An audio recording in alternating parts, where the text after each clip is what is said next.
ibibazo bizamaho, ariko uko biri kose ibibazo birarutana.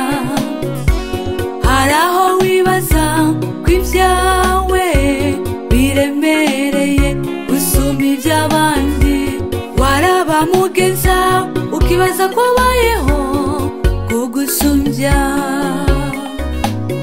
Iyo umwegereye ukamubaza uko abayeho,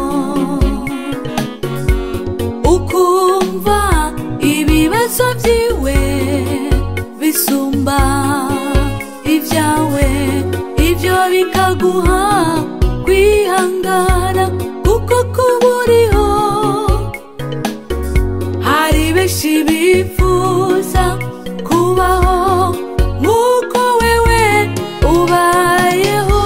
Nshuti ukumva ibyo kubana n'ibibazo byawe, isi ni kwimera, shima uko ubayeho kuko hari benshi baririra uko ubayeho. Nshuti ukumva ibyo kubana n'ibibazo byawe, isi ni kwimera, shima uko ubayeho kuko hari benshi baririra uko ubayeho.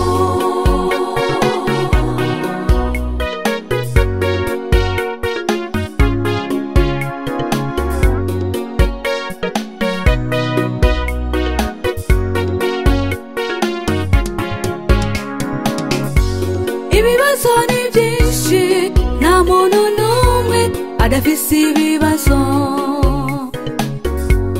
ahubwo nuko bamwe bamena ibanga ibibazo byabo.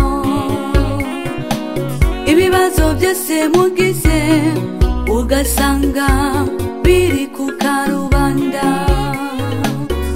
burya hariho abandi bagira ibibazo ariko bakibikira ibanga.